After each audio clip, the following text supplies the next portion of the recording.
victoire du Real Madrid 2-0 contre Espanyol de Barcelone les gars voilà Real Madrid équipe mag bi teel a doon jouer la Liga 34e journée voilà contre Espanyol gis nga 2-0 lañ ko mujj dóor doublé de Vinicius Junior les gars incroyable quel joueur tey il nous a mis un doublé top match de sa part mais gars yi li ma gën a jaaxal ci affaire mooy but yi ay but yu rafet la dugal tey xoolal premier but bi combinaison ak kii Gonzalo Garcia nu mu humilier ñaari défenseurs yi oh pop deuxième but bi incroyable moom ak Jude Bellingham action bu ñu def talonnade de Jude Bellingham mu dóor bal bi si lucarne bi Vinicius c'est le meilleur à son poste laa leen wax fekkee amul ku koy déranger si terrain bi quand il est à l'aise si terrain bi c'est le meilleur en plus on n'en parle pas beaucoup de mais xool leen statistique Vinicius ren cette saison statistique Vinicius xoolal 21 buts 12 passes décisives cette saison toute compétition confondue franchement c'est incroyable victoire bi nag ça fait du bien les gars waxuma nag day tax ñu jël championnat bi parce que championnat bi ñëpp xam nañ ni jeex na à 100% Barça moo koy jël parce que instant bi on est à 11 points du Barça donc victoire pourquoi ma ne dafa baax parce que day tax classico bi am tuuti kii quoi xorom tuuti parce que Real su pertoon tey war mu def faux pas Barça day jël Liga bi te boobaa classico bi du am yenn tension yi instant bi nag comme que Real Madrid maintien la ba fii nii les classico bi Real day def le tout pour xañ classico bi Barça aussi day def le tout pour xañ classico bi Real pour que mu jël trophée bi si kanamu Real Madrid léegi Real Madrid aussi dinañ def le tout ba bañ loolu noonu moo tax classico bu neex a neex lañ nar. Le Real Madrid est meilleur sans son numéro 10 heure bu ma ko waxee am ñu ma saaga heure bu ma ko waxee am ñu ne ma njool bi xamoo football mais ñooñu laa bëgg a gisaat fii ba léegi yéen a ngi taxaw que ni le Real est meilleur avec son numéro 10 wala déet man li ma gëm nit du ko dindi ci man ca lu factuel loo xam ne dama ko créé regardez le score Real Madrid à l'absence de son numéro 10 gagne facilement avec un match de très haut niveau match maîtrisé de l'intensité du pressing du contre-pressing vraiment on a vu le Real Madrid te pourtant ils ont beaucoup d'absents seen numéro 10 bi joué Arda Güler joué Militao Alaba Arda Güler nekkuñu fi. Pourtant le Real a proposé un jeu clair direct et net maîtriser jeu bi léegi nag yow sa numéro 10 boobu ñu ni mooy sa meilleur joueur yow boo ñëwee kay équipe bi daa war a gën a baax mais joueur boo xam ne yow yaay le meilleur joueur boo ñëwee boo fi nekkee yow rek yaay ay yeneen joueur dootuñu ay mais boo fi nekkul équipe bi yëpp ay gars yi le football c'est un jeu collectif man je n'ai rien contre le numéro 10 du Real duma kenn Mbappé je n'ai rien contre lui mais li ma leen wax lu factuel la bi mu absenté Real da doon jouer di football di gagner mu ñëw Real mënatul am match nul instant yi absenté waat na Real jouer gagner avec la manière waxuma résultat bi sax mais xool leen match bi Real Madrid proposé xool leen jeu bi xool leen pressing bi contre pressing bi l'implication de tout le monde regardez Vinicius Prime quand le gars n'est pas là xool leen Bellingham tey avec gars yi ba ma gëmloo ko nit non mais gars yi yéen génn leen si li ngeen nekk li ñu leen di wax nii il faut ngeen nangu ko am na loo nga xam ne nag lu nit di jàkkaarloog bëtam la bu la neexee nga nangu ko bu la neexee nga bañ ko nangu mais dañ lay wax loo nga xam ne yow teg nga ci sa bët am na loo xam ne ñun mënuñu ko créer wala ba léegi coïncidence la.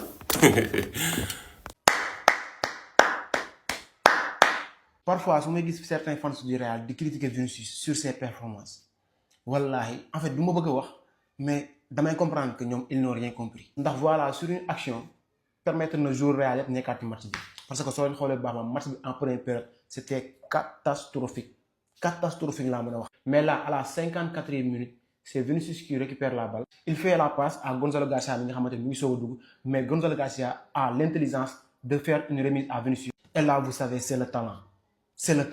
fin de corps de Vinicius. déjà soo leen xoolee ñaari défenseurs yi fu ñu terminer rek ngeen xam bu baax a baax rey na leen mañ dee et là devant le gardien il nous met un magnifique but poteau rentrant. 10 minutes plus tard Vinicius sur le même côté il a le ballon Bellingham est là. il fait la passe à Bellingham au moins am na intelligence moom aussi def benn remise en 2 touches à Vinicius mais quel talonnade. et là c'est l'instinct d'un buteur là c'est le talent il caresse la balle et xool leen bu baax a fan la balle bi mujjee lucarne. permettre au Real Madrid de l'emporter 2-0 donc c'est ce qui signifie donc Barcelone ne sera pas champion aujourd'hui mais peut-être dimanche. faut juste ngeen respecter Vinicius s'il vous plaît respectez-le parce que kii voilà xam ngeen bu baax a baax lan moo tax en fait c'est compliqué parce que nit la. il faut ngeen xam ne tey jii nii dans le football il y a des aspects yoo xamante ne c'est beaucoup plus important que la performance mooy maanaam aspect mental. et Vinicius gis ngeen bu baax a baax à chaque fois Kylian Mbappé n'est pas là Vinicius porte le Real Madrid. il faut accepter ça tey jii nii il faut que tey Real nekk benn équipe boo xamante ni qui peut tourner autour de Vinicius. pour que tey jii nii ngeen gis la meilleure version de Vinicius mais nii su ngeen continuer ak saison bii nii déwén aussi ça sera la même chose. en tout cas peu importe ce qui se passe voilà une saison mitigée laa mën a wax 21 buts 12 passes décisives voilà. Le Real fait l'essentiel avec un très très grand Vinicius victoire 2-0. Bellingham aussi a fait un très très bon match dinaa si ñëw après. li nekk sama xel bu ma ko waxee pour Mbappé yi ne damaa bañ Mbappé moo tax dinaa essayer def vidéo tey te du ma si wax Olise mooy Mastantuono mooy Olise damay mbalak quoi mais gars yi Mastantuono franchement am na talent dañ koo yab rek waaw nañ ko aale comme ni ñu aalee Endrick mu dem defarwaat daal di ñëwaat. Real Madrid Espagnol de Barcelone 2-0 doublé de Vinicius mais ndeke gars yi Vinicius daf ñoo yaboon ndeke Vinicius dafa réew rek. non Vinicius c'est un très très bon joueur. il est très fort. débordement dribble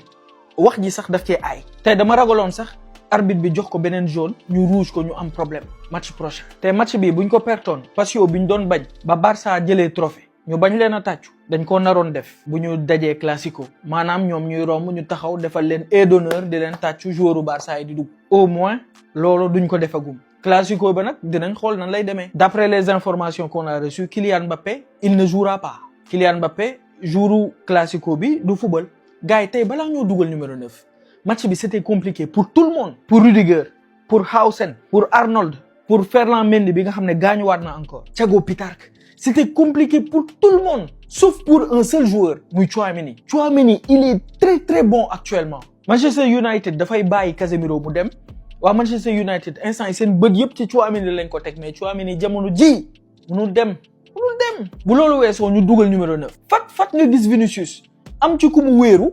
kooku passaat ko mu dóor mu dugg beneen action Bellingham comporté wu en pivot talonné bal bi pour Vinicius mu dóor mu dugg donc Vinicius il a toujours été bon Vinicius il a toujours eu besoin d'un attaquant de surface d'un point de fixation koo xam ne day ñëw passe ko mu passaat la non mais wala Vinicius amoon na occasion sànq def triplé mais defu ko dafa passé donc à chaque fois mu ngi gis benn attaquant ci surface bi gis ne attaquant bi il est disponible daf koy passe mais Kylian Mbappé mënoon na dugal but yu bëri bu desoon sur la surface parce que forcément Vinicius da koy passe forcément. mais bon en tout cas match bi dafa commencer difficilement pour jouer au Real Madrid yi mais après on a vu un Vinicius qui nous a sorti de ce piège là bu du woon Vinicius vraiment match bi daa naroon metti donc gars yi wax leen ma ci commentaire yi nan ngeen gisee match bi. peace. soo demee ba supporter adversaire yi di la tàcc ça veut dire que impressionné nga leen sérieusement match patron de Vinicius Junior tey nga xamante ni il a pris ses responsabilités porter équipe bi. c'était un match très compliqué surtout premier mi-temps bi. Real dafa amoon problème pour créer offensivement mais deuxième mi-temps bi grâce à des exploits individuels de Vinicius Junior l'équipe s'en est sortie. Premier but bi appui remise sur Gonzalo Garcia deuxième but bi appui remise ak Bellingham. saison bi jeex na nag y a plus rien à jouer instant bi dañuy jouer pour jouer rek mais j'avais juste envie de vérifier une chose mooy Vinicius ak Bellingham bu ñu waree porter équipe bi comment il allait se comporter mais tey j'ai eu mes réponses ñaari joueurs yi nii. Ils s'entendent très bien, ils n'ont pas de problème. Je vais revenir sur Vinicius. Vinicius, il est capable de jouer avec Gonzalo Garcia, il est capable de jouer avec Bellingham, il est capable de jouer avec Rodrigo, il est capable de jouer avec Brahim, il est capable de jouer avec tous les attaquants du club. Sauf peut-être mon Mbappé Niodès. Mais des gens veulent nous faire croire que Vinicius est un problème si club Bini.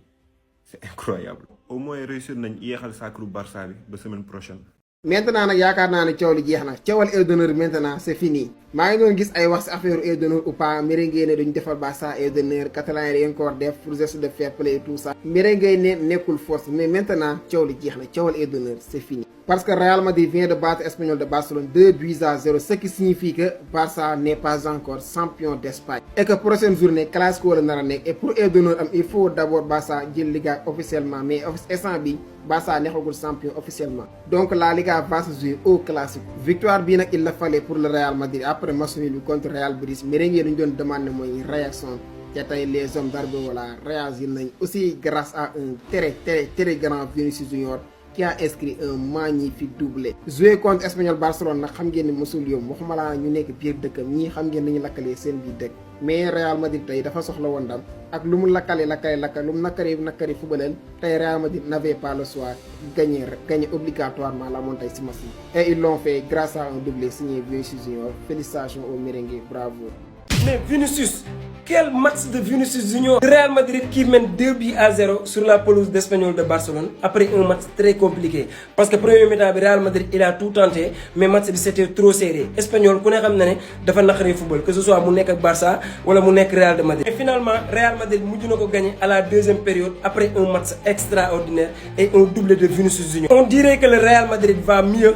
quand Kylian Mbappé ne joue pas. Parce que tey man combinaison yi ma doon gis entre Bellingham ak Vinicius mooy comme combinaison yi ma doon gis avant Kylian Mbappé di ñëw Real Madrid. Y avait beaucoup de fluidité ci kaw Vinicius lekk rek la deful latéral yi nekkoon ci côté ba pare Jude Bellingham il faisait un match extraordinaire ci kaw y avait beaucoup de fluidité ci milieu de terrain bi y avait Tchouaméni un match boo xamante ni tout le monde était au rendez-vous et on dirait que ni Kylian Mbappé non mais tey merengue yi dinañ am lu mu wax parce que match bi Real Madrid livré ak victoire bi nu mu fluidé ak match bi maîtrise bi ci amoon ak jeu bi ci amoon non mais c'est extraordinaire. ma gën a jommal c'était Vinicius Junior il a livré un très grand match premier bii bi ak deuxième bii bi bu dàq sa morom nga ni bii la Vinicius tey lekk rek la deful latéral yi nekkoon ci côté tey il les a malaxés malmenés torture une très belle combinaison entre Jude Bellingham et le milieu de terrain une talonnade extraordinaire et Vinicius qui finit tranquillement un but extraordinaire équerre non mais franchement bu tëjee gémmiñam amul benn joueur boo xamante ne nii maanaam mënul toog ci sa table il est tellement fort